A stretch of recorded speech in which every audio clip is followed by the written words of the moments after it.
এ মেদিনীপুরের রায়না চিরন বাঁকুড়ার ওই ফিতা আর যতন করে বাঁধলি মাথা তাও যে বাঁকা সিথা।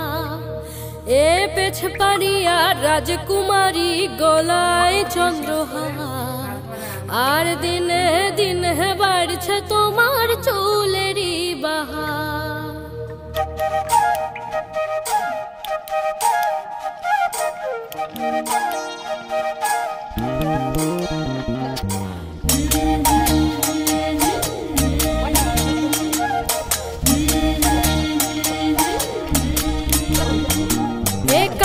জলে কুচলা তলে ডুবলো সনাতন, আজ সারানা কাল সারানা পাই যে দর্শন। আর নদীর ধারে চাষে বধূ মিঠাই করোয়া